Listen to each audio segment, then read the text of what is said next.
गुज़िश्ता रोज़ हमने अपने प्रोग्राम में तफसील से पीआईए की परवाज़ पी के 8303 को 4 साल पहले पेश आने वाले हादसे की रिपोर्ट आवाम के सामने रखी थी, जिस पर आवाम गुस्से का इजहार करने के साथ साथ सवाल भी उठा रहे हैं कि रेगुलेटर क्रैश से पहले बार बार पायलट के खिलाफ कार्रवाई कर सकता था, क्योंकि पायलट का लापरवाही से फ्लाइंग करने का ट्रैक रिकॉर्ड मौजूद था, मगर कुछ नहीं किया गया।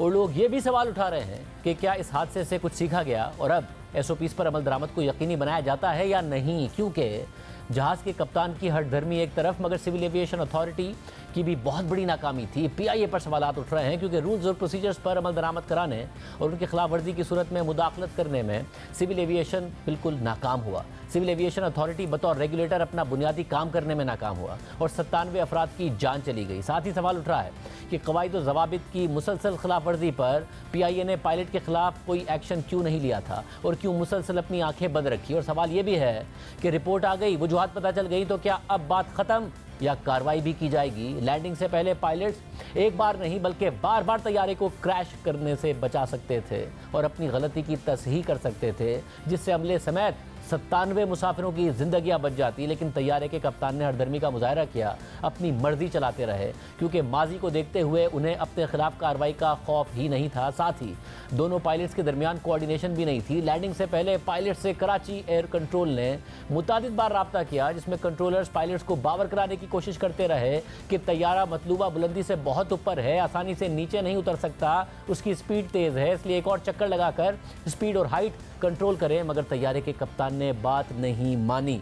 हमारे साथ ताहिर इमरान मियाँ मौजूद हैं, जो कि तहकीकाती सहाफ़ी हैं। इस रिपोर्ट को भी उन्होंने तफसील से कवर किया है। बहुत शुक्रिया ताहिर इमरान मियाँ हमें शो में ज्वाइन करने के लिए। आप ज़ाहिर एविएशन को बहुत गहराई में जाके कवर करते हैं। आपने ट्वीट किया और आपने कहा कि मैंने अपनी पेशावराना ज़िंदगी में मुतादिद तैयारों के हादसों पर रिपोर्ट्स पढ़ी हैं, पाकिस्तान में होने वाले 3 हादसों की खुद रिपोर्टिंग की है, मगर मैंने ज़िंदगी में इतनी हौलनाक रिपोर्ट अब तक नहीं पढ़ी। इस रिपोर्ट को दुनिया के पायलट्स को पढ़ाया जाना चाहिए, जो इन दोनों ने किया कि वो कभी मत करो, उन्हें यह पढ़ाया जाना चाहिए। तो जब आप भी कह रहे हैं कि इतनी हौलनाक रिपोर्ट नहीं देखी, आपने मुतादिद जो क्रैश हुए हैं उनकी रिपोर्ट्स देखी हैं, इस रिपोर्ट के हवाले से भी जब मेरी आपसे बात हो रही थी, आपने बताया कि आपने दीगर पायलट से भी बात की, वो भी कह रहे हैं कि ये बहुत ही हैरानकुन है। कुछ हुआ भी इसके बाद या नहीं हुआ? देखिए शाह साहब, ये जो एक्सीडेंट हुआ है, इस एक्सीडेंट के अंदर बहुत सारे ऐसे ब्रेकडाउन्स हैं, क्योंकि एविएशन इंटर रिलायंट है मुख्तलिफ एलिमेंट्स के ऊपर। यानी कि जैसे पायलट है, उसके साथ फर्स्ट ऑफिसर होता है जो कि उसको सेकंड गेस करता है, उसको ओपिनियन देता है, और उसके साथ एक दूसरा ब्रेन होता है। इसी तरह एयर ट्रैफिक कंट्रोल है। तो ये सारा निज़ाम जो है, इस रिपोर्ट से हमें पता चलता है कि वो कोलैप्स कर चुका था और उसके अंदर जो है वो बहुत बड़े बड़े फ्लॉज हैं। हमारे लिए सिल्वर लाइनिंग इस हादसे के बाद ये हुई कि याजा ने पाकिस्तान का थर्ड कंट्री जो ऑथराइजेशन है वो बैन कर दिया, वो खत्म कर दिया, जिसके नतीजे में सिविल एविएशन और पाकिस्तान इंटरनेशनल एयरलाइंस के ऊपर शदीद प्रेशर आ गया। और उस प्रेशर से ये बेसिकली सिचुएशन क्रिएट हुई कि उनको कंप्लाई करने के लिए बहुत सारे सिस्टम्स करने पड़े। आपको याद है कि आप ही के शो पे मैंने बहुत दफा बैठ के बात की है कि एसएमएस जो सेफ्टी मैनेजमेंट सिस्टम है पाकिस्तान इंटरनेशनल एयरलाइंस का, वो एक बहुत सेकेंडरी मैटर था इन सारी याजा की ऑडिट के नतीजे में, सूत्रों के नतीजे में। लेकिन याजा की बैन के बाद अब वो टॉप प्रायोरिटी बन गया। और सेफ्टी मैनेजमेंट सिस्टम बुनियादी तौर पे यही चीज है कि अगर सज्जाद गुल कंटिन्यूअसली 1 साल तक हॉट एंड हाई अप्रोचेस बना रहा है एयरपोर्ट्स के ऊपर, और उसके सीरियस इश्यूज हैं मैनेजमेंट के, उसके एटीट्यूड के इश्यूज हैं, जो कि बुनियादी तौर पर एक बहुत बड़ा मसला है, तो उसके ऊपर कार्रवाई क्या की गई। अब उन्होंने एयाजा ने क्या किया है उसके बाद से कि उन्होंने पीआईए को और बाकी तमाम एयरलाइंस को ये सिस्टम दिया है, और उस सिस्टम की जो कनेक्टिविटी है वो सिविल एविएशन के साथ और दूसरे मैटर्स के साथ की है।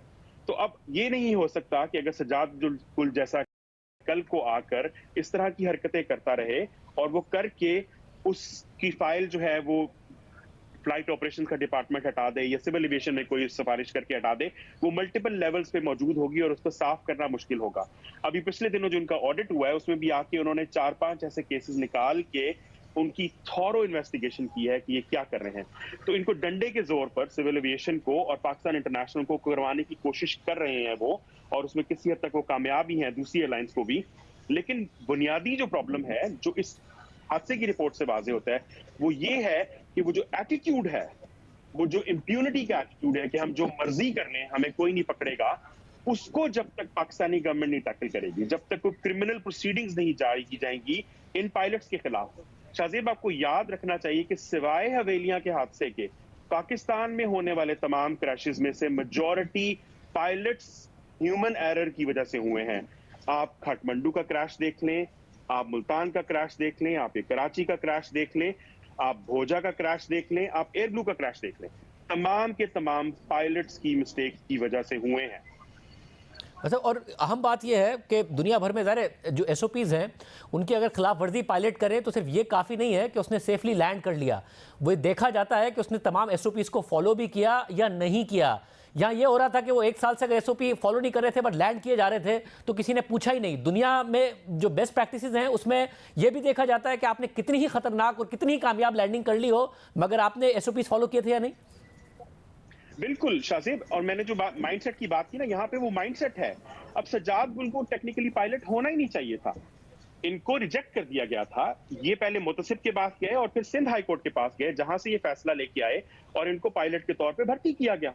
अब बुनियादी तौर पे जब इस तरह की ब्लेटेंट डिसरिगार्ड होंगे, पायलट्स के खिलाफ अगर कार्रवाइयां होंगी, अगर बाज़ औक़ात नी जर्क रिएक्शन एयरलाइन भी लेती है तो दूसरी तरफ से आ जाता है। हमारे यहाँ तो ये दुनिया भर में मिसालें, मैंने पायलट से बात की, उन्होंने कहा कि अगर हम कम्युनिकेशन प्रॉपर तरीके से ना करें, पायलट और फर्स्ट ऑफिसर, कैप्टन और फर्स्ट ऑफिसर, तो हमें शो कॉज नोटिस आता है कि आप आके एक्सप्लेन करें कि फलानी सिचुएशन में आपने ऐसे क्यों किया। हर 6 महीने के बाद हमारे रिव्यूज होते हैं। मैंने आपको मिसाल दी थी कि इत्तेहाद एयरवेज का A380 मैनचेस्टर एयरपोर्ट पर क्रॉसविंड लैंडिंग, उसने बड़ी जबरदस्त लैंडिंग की, हम सब वाह वाह कर रहे थे। उस लैंडिंग के ऊपर इत्तेहाद एयरवेज ने उस पायलट को शो कॉज नोटिस किया और उसको पूछा कि तुमने क्यों इतनी डेंजरस सिचुएशन में लैंड किया, you could have gone around. तो यहाँ पर तो ये इम्प्यूनिटी के साथ पायलट समझते हैं कि वो जो चाहे कर लें, उन्हें पूछने वाला कोई नहीं है। और ये चीज जो है ये तब तक खत्म नहीं होगी जब तक हम किसी को एग्जाम्पल नहीं बनाएंगे। एक आम बात तो आपने ये बताई कि अब कम से कम एसओपीज फॉलो किए जा रहे हैं, डंडे के जोर पर ही सही, मगर इन्हें कराया जा रहा है। मगर ये जो हादसा हो गया, बहुत सारे फेलियर्स हैं, बहुत सारे लोगों ने जो है वो अपनी जिम्मेदारी नहीं अदा की, जिसकी वजह से ये सूरत हाल हुई। तो कोई कार्रवाई भी हो रही है? इतनी रिपोर्ट को देखकर ही आंखें खुल जाती है, कोई कार्रवाई भी हो रही है या नहीं? बिल्कुल नहीं। इस रिपोर्ट के अंदर आप देखें, उन्होंने सिविल एविएशन के जो इश्यूज हैं उनके ऊपर कोई बात नहीं की। एयर ट्रैफिक कंट्रोल के जो उनकी तरफ से इंटरवेंशन जिस लेवल पे होनी चाहिए, जिस सतह की होनी चाहिए, उस पे उन्होंने कोई बात नहीं की और किसी को जिम्मेदार नहीं ठहराया कि इसके खिलाफ कार्रवाई की जाए। मैं समझता हूं कि अगर रिपोर्ट में मिसाल के तौर पे नहीं की, और जाहिर बात है वो किसी जज की रिपोर्ट नहीं है, लेकिन ये हुकूमत तो कॉन्शियस है ना, इस हुकूमत के ऊपर उन 97 जो लोग हैं उनकी जिंदगियों का खून जो है वो कर्ज है, इस हुकूमत को उसके ऊपर स्टेप लेना चाहिए। लेकिन शाहजेब, प्रॉब्लम ये है कि हमारे यहाँ जो बैठे हुए बाबू हैं सिविल एविएशन के अंदर, उनका मकसद ये है कि वो किसी प्रोफेशनल को नहीं देने चाहते। पिछले 3 महीने से secretary aviation, DG civil aviation के जो ओहदे है उसके ऊपर बराजमान होकर बैठा हुआ है, जो कि पिछली दफा इस्लामाबाद हाई कोर्ट ने उसको जबरदस्ती हटाया था। तो हमारे बाबू, बेशक उसने ज़राअत में एमए किया हुआ है या उसने पॉलिटिकल साइंस में एमए किया हुआ है, वो चाहते हैं कि वो डीजी सिविल एविएशन बन के एक रेगुलेटर को चलाएं। जब आप रेगुलेटरी इश्यूज में इस तरह की इंटरवेंशंस करेंगे तो आप इस तरह की रिपोर्ट्स पे कैसे एक्सपेक्ट कर सकते हैं कि कोई अमल दरामद होगा। बहुत शुक्रिया ताहिर मियां, इस हवाले से तफसीलात बता रहे थे। हमने सिविल एविएशन को भी दावत दी कि वो प्रोग्राम में आके अपना मौक़िफ़ दें, मगर प्रोग्राम में नहीं आए।